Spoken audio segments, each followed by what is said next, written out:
오늘 말씀의 제목은 빌립의 모습으로 내 믿음의 여정을 보다 라는 제목으로 말씀 전하도록 하겠습니다.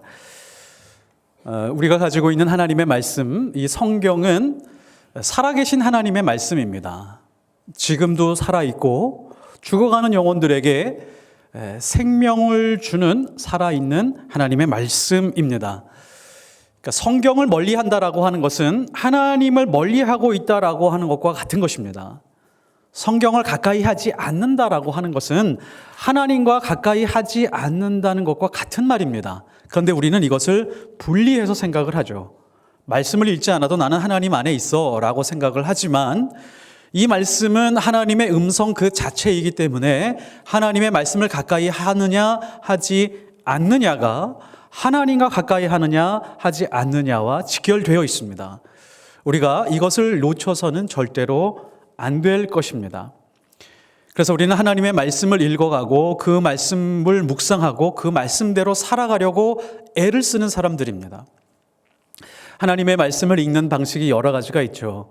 하나님의 말씀을 읽으면서 한 구절 한 구절 내 마음에 와닿는 그 말씀을 붙들고 기도하고 그 말씀대로 살려고 애를 쓰는 방식이 있습니다. 자, 이 방식은 예수님을 처음 믿고 교회 다닌 지 얼마 안 되는 사람들에게 추천할 만한 방식입니다. 그 방식에서 조금 성장해야 됩니다. 우리는 하나님의 말씀을 쭉 읽어가면서 보통 통독을 하게 되죠. 창세기에서부터 요한계시록까지 쭉 읽어가면서 어느 부분은 잘 알고 어느 부분은 잘 모르는 내용이지만 그 내용의 흐름을 계속해서 보는 것입니다. 내용의 흐름이라고 하는 것은 거기 등장하고 있는 사람들, 그 인물들의 생각과 마음이 어떻게 흘러가는지를 보는 것입니다. 동시에 그 사람들과 함께 하고 있는 하나님, 그 하나님의 뜻과 하나님의 생각과 마음이 어떻게 흘러가고 있는지를 보는 것입니다. 우리가 성경을 읽으면서 성경이 너무 어려워요 라고 생각을 하고 있지만 그냥 이것을 한 구절 한 구절의 의미를 파악하려고 하니까 어려운 것입니다. 그 흐름 안에서 하나님의 뜻과 그 안에서 하나님과 만나는 사람들의 생각과 마음을 발견하기 시작을 하면 성경을 읽어가는 것이 굉장히 재밌습니다. 그리고 또 하나는 성경의 인물들을 보되 성경의 인물들을 파악하되 우리는 보통 여기에서 멈춥니다. 한 인물의 특정한 사건만 알고 어느 부분은 잘 모릅니다. 그런데 성경에서 인물의 이야기를 밝혀주신 것은 그 인물을 전체로 보라는 겁니다. 태어나면서부터 사망에 이르기까지 전체를 연대기적으로 쫙 나열해 놓지는 않지만 그래도 태어나면서 마지막까지 이 사람이 어떤 삶을 살았는지 그리고 하나님과 어떤 관계를 가지고 살았는지 관계의 간격이 가까웠는지 아니면 멀었는지 이런 것을 파악하면서 성경을 읽는 것입니다. 그러면 하나님의 말씀이 내 안에서 살아 움직이는 것을 경험하게 됩니다. 우리가 이런 방식으로 하나님의 말씀을 접할 수 있어야 되고요. 그러면 성경이 새롭게 보이게 되고 그리고 내 신앙도 더 깊어지고 더 넓어지게 되어 있습니다. 그래서 가급적 한 인물을 볼 때 내가 좋아하는 부분만 딱 떼어내서 이 사람의 이 모습만 담게 해주십시오도 좋지만 이 사람의 삶이 처음부터 끝까지 어떻게 살았는지 처음에는 하나님을 잘 만나고 끝에 인생은 어땠는지 이런 것을 보면서 성경을 읽을 수 있어야 됩니다. 오늘 이 빌립의 처음과 끝을 한번 살펴보려고 합니다. 빌립의 처음과 끝을 보면서 우리의 믿음과 우리의 삶을 한번 비추어 보려고 합니다. 그러면서 우리가 하나님 앞에 한 걸음 더 가까이 가기를 원합니다. 빌립은 가장 이상적인 교회, 10,000명 정도에 가까운 그런 예루살렘 교회에서 신앙생활을 하다가 거기에서 예수님을 영접하고 세례를 받고 7명의 집사 중에 한 사람으로 선출이 된 사람입니다. 이 사람을 성경에서 묘사하건대 이렇게 묘사했습니다. 성령이 충만하고 지혜로운 사람이다. 그리고 사람들 누구나에게 칭찬받는 사람이다. 라고 그렇게 성경은 묘사해 주고 있습니다. 이 상태로 쭉 가게 되면 빌립은 아마도 혹은 7 집사들은 아마도 교회에서 알아주는 인물이 되었을 것입니다. 그리고 혹은 아주 멋진 목회자로 성장할 수 있었겠죠. 그러나 신앙생활을 열심히 하다가 보니까 현실은 정반대였습니다. 빌립은 예수를 믿었기 때문에 핍박을 당하고 박해를 당해서 사마리아 땅으로 도망가게 됩니다. 그 땅으로 도망가서 거기서 얼떨결에 복음을 전했는데 사마리아 성 전체가 뒤집어지는 일이 일어나기 시작을 했습니다. 시몬이라고 하는 마술사도 완전히 예수 그리스도 앞에 굴복이 되고 그 주변에 있는 많은 사람들도 예수님 앞에 돌아와서 기쁨이 넘치는 그런 일들을 보게 되었습니다. 예루살렘 교회에 베드로와 사도들이 있다면 이제 이런 상태로 가게 되면 사마리아 지역에서는 빌립이라고 하는 인물이 독보적인 존재로 그쪽의 지도자로 세워져서 아마 그쪽의 교계에 큰 영향을 미칠 수 있는 사람이 되었을 것입니다. 하지만 하나님은 빌립을 그냥 두지 않았죠. 빌립이 그렇게 살아가도록 그냥 두지 않았습니다. 갑자기 부흥이 일어나고 사마리아 성에 아주 놀라운 복음의 역사들이 일어나는 최고조 그 클라이막스에서 갑자기 빌립을 부르셔서 광야 길로 가라고 그렇게 명령을 하십니다. 26절에 보면 주의 사자가 빌립에게 말하여 이르되 일어나서 남쪽으로 향하여 예루살렘에서 가사로 내려가는 길까지 가라 하니 그 길은 광야라. 정확한 방향과 목적지를 알려줍니다. 이때 빌립의 반응을 한번 보십시오. 하나님의 명령을 들었을 때 어떻게 하는지 빌립의 반응이 나오고 있습니다. 빌립이 하나님, 저를 광야로 보내시는 것은 좀 비효율적인 것 같습니다. 예루살렘 교회를 벤치마킹해서 예루살렘 교회와 비슷한 교회를 사마리아 성에 세운 다음에 여기서 선교센터 혹은 선교 기지를 만들어서 이방인 선교를 하기 위한 그런 훈련센터를 만든 다음에 현지 사역자들을 세우고 시간이 지나서 이 사람들을 파송하는 것이 좋겠습니다 라고 그렇게 의견을 말한 것이 아니라 이 사람은 지금 인생의 클라이막스에 있었는데도 하나님의 말씀을 듣고 곧바로 순종을 합니다. 아마 요나 선지자 같았으면 하나님 이거 아닌 것 같은데요.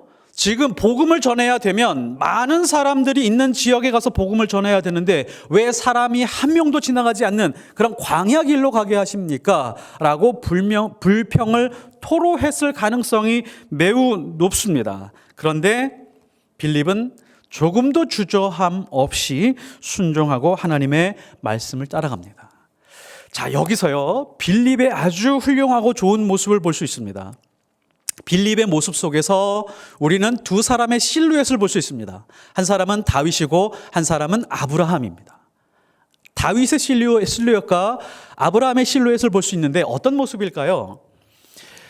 다윗은 하나님을 사랑하는 사람이었습니다. 나의 힘이 되신 여호와여 내가 주를 사랑하나이다. 성경에서 최초로 하나님을 사랑한다고 고백한 사람이 다윗입니다. 다윗이 자기에게 온 모든 힘과 권력은 하나님께로부터 온 것을 알았습니다. 그래서 하나님을 사랑한다고 고백했습니다. 그래서 다윗이 가장 하고 싶은 것이 있었는데 하나님의 성전을 짓는 것입니다. 다윗은 권력과 힘을 가지고 있었고 자기가 하고 싶은 모든 것을 할 수 있는 그런 위치와 권력과 힘을 가지고 있는 사람이었습니다. 그런데 하나님은 거절하셨죠. 중단시키셨습니다. 아니야, 나는 너로 인해서 성전이 지어지는 것을 원하지 않아 라고 했을 때 다윗은 중단합니다. 하나님의 말씀을 듣고 잘 준비한 다음에 자기의 거룩한 욕망을 억제시킨 다음에 솔로몬에게 넘겨주기 위해서 잘 준비하고 있습니다. 하나님을 사랑하지 않으면 하기 어려운 그런 결단입니다. 그러니까 빌립의 모습 속에서 다윗의 실루엣이 보이고 있는 것입니다. 그리고 아브라함의 실루엣도 있죠. 갈대아 우르 땅을 떠나오게 될 때 롯이라고 하는 조카와 같이 떠나오게 되었습니다. 같이 떠나오면서 각자 욕망이 좀 달랐던 것 같습니다. 롯이 가지고 있는 욕망과 아브라함이 가지고 있는 욕망이 좀 달랐었던 것 같습니다. 어느 순간 두 갈래 길로 갈라지죠. 롯은 자기 인생의 자아실현, 그리고 자기 인생의 목표, 그리고 자기 인생을 좀 편안하게 누리고 싶어서 자기가 원하는 길로 가게 됩니다. 그게 바로 소돔과 고모라, 대도시. 사람은 태어나서 큰 도시에 가서 살아야지라는 생각이 있었던 것 같습니다. 그래서 소돔과 고모라에 가서 살게 되죠. 근데 그것은 그 롯의 불행의 시작이었습니다. 그 후손들이 모압과 암몬 자손이 되고 이스라엘 백성, 하나님의 백성들을 괴롭히는 자손들이 되었었던 것이죠. 그러나 아브라함은 하나님의 말씀을 듣고 물론 자기 안에 있는 욕망과 갈등이 있었겠지만 하나님의 말씀을 끊임없이 붙들고 걸어가기 시작을 합니다. 히브리서 11장 8절에 이렇게 나옵니다. 갈 바를 알지 못하고 나아갔다. 이 말씀이 얼마나 위대하냐면 우리가 이사를 가잖아요. 우리가 해외로 나가게 되잖아요. 그러면 이사를 가더라도 살아야 할 집을 보고 거기서 계약을 하고 그리고 계약 보증금을 조금 주고 그러면서 이사 날짜를 받아서 이사를 가면 되는데 지금 아브라함이라고 하는 사람은 어떻게 했냐면 이사 갈 집도 없는 상태에서 이삿짐을 다 싸고 나와서 그냥 하나님의 말씀에 순종해서 걸어간 것입니다. 그래서 위대한 것이죠. 그 모습, 그 실루엣이 바로 빌립의 모습 속에서 보여지고 있는 것입니다. 빌립은 홀로 성령의 인도하심을 따라서 사마리아에서 예루살렘에서 가사로 내려가는 그 남쪽으로 내려가는 길, 그 길로 무작정 떠났습니다. 가서 무슨 일을 해야 될지 모르고 누구를 만나야 될지도 모르고 거기는 성도 없고 사람도 없는 곳인데 그냥 무작정 떠났습니다. 오늘 말씀에 나오고 있는 가사라고 하는 곳은 지금 우리가 알고 있는 가자 지구를 말합니다. 그러니까 예루살렘을 중심으로 사마리아는 북쪽에 있고 가자 지구는 남서쪽에 지중해 가까운 쪽에 있는 그런 지역입니다. 근데 자세히 보면 빌립을 봤을 때 빌립에게 기대감과 기쁨이 있었다는 것을 알 수 있습니다. 빌립이 흔쾌히 떠날 수 있었던 이유는 하나님이 하신 그 말씀, 지금 내 인생에 살아계신 그 하나님의 말씀이 또 다른 무언가 새로운 일을 시작하는 그런 말씀이구나라고 하는 그 기대감과 기쁨이 있었다는 것을 알 수 있습니다. 27절과 28절에 보면 일어나 가서 보니 에디오피아 사람 곧 에디오피아 여왕 간다게의 모든 국고를 맡은 관리인 네시가 예배하러 예루살렘에 왔다가 라고 되어 있는데요. 일어나서 보니라고 하는 단어에서 이 문장에서 보다, 보니라고 하는 이 단어는 헬라어 이두라고 하는 단어입니다. 그러니까 이 사람은 뭐냐면 보라, 일어나서 내가 봤더니 정말 놀라운 일이 일어났습니다 라고 하는 그런 감탄사입니다. 그러니까 빌립이 이거예요. 이래서 하나님이 나를 광야로 보내신 거구나. 조금 더 현실적으로 말하면 와, 하나님 대박. 혹은 요즘 젊은 애들 말로 얘기를 하면 와, 하나님 쩔어. 뭐 이런 식으로 표현할 수 있을 정도로 그런 아주 놀라운 감탄사라고 말할 수 있습니다. 예루살렘이 있고 약간 60km 북쪽에 사마리아 성이 있습니다. 지금 하나님이 어디로 내려가려고 하냐면 남쪽 광야 쪽으로 내려가려고 하는데 가자 지구로 내려가려고 합니다. 자, 사마리아, 예루살렘 그리고 가자 지구 남서쪽으로 있습니다. 자, 그러면 지금 이 에디오피아 네시가 에디오피아에서 몇 달을 걸려서 예루살렘에 예배하러 갔다가 내려와야 되는데 지금 빌립이라고 하는 사람은 에디오피아 이 네시가 예루살렘에서 출발하기도 전에 지금 사마리아에서 출발해서 내려오고 있습니다. 예루살렘에서 지금 네시가 머물러서 예배를 드리려고 애쓰고 있을 때에 그 이전에 네시가 출발하기 전에 거기서 내려와야 돼요. 왜냐하면 사마리아에서 예루살렘까지 60km고요. 지금 예루살렘에서 가자지구까지 60km입니다. 이 사람은 마차, 수레를 탔습니다. 지금 빌립은 걸어서 내려와야 됩니다. 걸어서 내려오려고 하면 적어도 아무리 빨라야 이틀이나 3일이 걸리고 천천히 오면 4일 정도가 걸리게 되는 이 거리이고요. 자, 여기서 예루살렘이 있으면 빌립이 내려오면서 한 이만큼 와야 여기서 출발하겠죠. 여기서 마차와 수레를 타고 이렇게 내려와서 이 지점에서 만나게 됩니다. 자, 더군다나 놀라운 것은 수레에서 지금 성경을 읽어야 되기 때문에 속도가 빠르면 안 되겠죠. 글을 읽을 수 없으니까. 천천히 내려오고 있을 때 이사야서 53장 7절과 8절을 읽는 그 지점에서 빌립이 뛰어오릅니다. 그 타이밍을 성령께서 정확하게 계산을 하셔서 빌립에게 말씀하시고 그 다음에 지금 이 가자 지구 그 지역에서 내시와 만나게 하는 역사가 일어나는 것입니다. 저만 놀라운가요? 하나님이 놀라운 타이밍에 말씀하시고 그 타이밍에 곧바로 순종해서 지금 내시와 만나서 예수 그리스도의 복음에 대해서 설명하고 증거하고 있는 것입니다. 만일에 즉각적으로 순종하지 않았으면 아마 내시가 지나간 술의 발자국을 봤을 것입니다. 이런 역사를 아마 빌립이 경험하고 놀라운 하나님의 역사, 하나님의 말씀을 따라가는 인생이 얼마나 놀라운지를 빌립이 온몸으로 경험하게 되었을 것입니다. 빌립의 인생을 한번 잘 보십시오. 예수를 믿은 후 현실적으로 나아진 것은 아무것도 없습니다. 인생이 점점 기울어져 가는 것 같아요.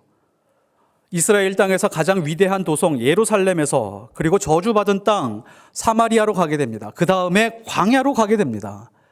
우리가 보통 신앙생활을 하게 되면 점점점 승승장구하면서 하나님의 은혜를 찬송하는 그런 삶을 꿈꾸고 있지만, 성령의 인도하심을 받고 하나님의 말씀을 따라가게 되고 순전히 하나님의 말씀을 따라가는 인생을 살아가게 될 때 오히려 인생이 기울어질 때가 있다는 것을 우리가 놓쳐서는 안 됩니다. 반면에 그 순종만큼 하나님이 보여주시는 놀라운 역사들이 있습니다. 사람의 눈으로 보기에는 점점 나빠지는 상황이지만 빌립을 통해서 2000년 역사 동안에 하나님은 놀라운 일을 일으키셨습니다. 사마리아 성에 처음으로 복음을 전한 사람, 그리고 이방인에게, 그것도 흑인에게 저주받았다라고 생각하는 그 사람에게 복음을 전하고 세례를 처음으로 준 그런 사람으로 기록될 수 있는 영광을 얻게 되었습니다. 자, 그렇다면 사도행전 8장은 39절에서 끝나도 될 것 같습니다. 주의 영이 빌립을 이끌어 간지라 내시는 기쁘게 길을 가므로 그를 다시 보지 못하니라. 자, 이제 그러면 빌립을 모범적인 인물로 여기서 마치면 됩니다. 이방인에게 최초로 복음을 전하고 세례를 전한 사람라고 그렇게 마치면 좋겠지만 40절에 빌립은 아소도에서 나타나 여러 성을 지나다니다가 복음을 전하고 가이사랴에 이르느니라. 가이사랴에 이르렀다라고 하는 데서 40절에서 마치고 9장으로 넘어가게 되는데요. 성경이 의도한 바가 있습니다. 왜 가이사랴를 딱 지정해 두고 그 다음에 끊었는지를 우리가 알아야 됩니다. 가이사랴라고 하는 곳은 헤롯 1세가 로마 제국의 황제 가이사랴에게 헌납하기 위해서 지은 거대한 도시입니다. 어마어마한 도시입니다. 아직도 유적으로 남아 있습니다. 여기는 군사 요충지고 원형 경기장이 있고 신전이 있고 거대한 수로가 건설되어 있는 대도시였습니다. 자, 성경에서 가이사랴에서 잠깐 멈추고 30년 뒤로 넘어갑니다. 30년 뒤에 빌립을 비춰주는데 그게 바로 사도행전 21장에 나옵니다. 21장에 빌립이 다시 등장을 하게 되는데요. 거기서 보면 사도 바울과 만납니다. 사도 바울이 빌립의 집에서 잠을 잡니다. 사도 바울이 10년 동안 3번의 선교 여행을 다니다가 빌립의 집에 머무는데 빌립이 결혼을 했습니다. 그리고 딸이 4이 있습니다. 자, 그래서 거기서 빌립과 사도 바울이 만나는 그런 장면이 나오게 됩니다. 가이사랴에서 정착해서 대략 한 30년 동안 살았었던 것 같습니다. 그러니까 우리가 보고 있는 사도행전 이 8장에 있는 빌립은 20대, 30대쯤 되는 빌립이고 지금 21장에 나오고 있는 빌립은 50대, 60대쯤 되는 그런 빌립이라고 보면 될 것 같습니다.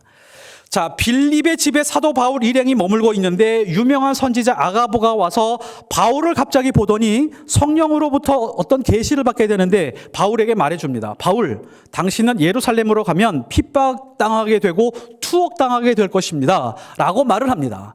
여기서 빌립과 그 주변에 있는 사람들, 그리고 바울의 반응이 성경에서 나오고 있는데, 빌립과 그 주변에 있는 일행들은 울면서 예루살렘으로 가지 못하게 막습니다.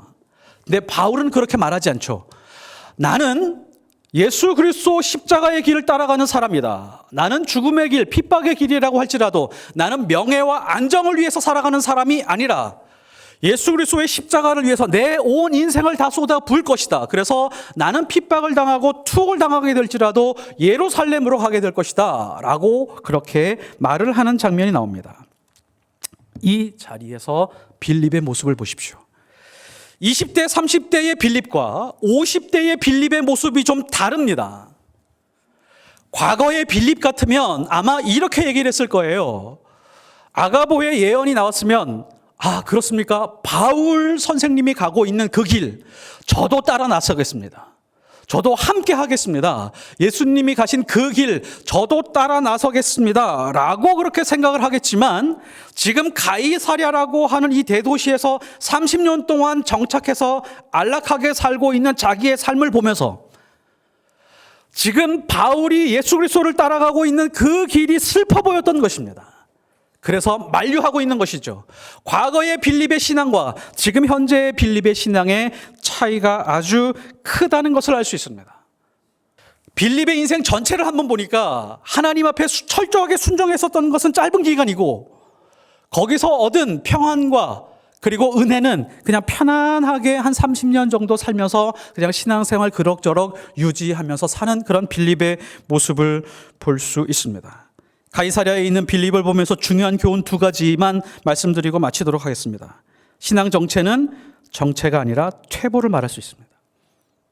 우리는 날마다 성경이 말씀하시기를 날마다 자기 십자가 지고 예수 그리스도를 따르는 길에 하나님의 말씀을 붙들고 내가 어떻게 하면 예수님이 가시는 길을 한 걸음이라도 더 닮아갈 수 있을까라고 하는 그런 믿음의 걸음이 없다면 우리는 퇴보하는 신앙으로 살아갈 수 있다는 것을 우리가 꼭 알 수 있어야 됩니다.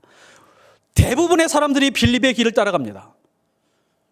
대부분의 사람들이 바울의 길을 따라가는 사람들이 별로 없습니다.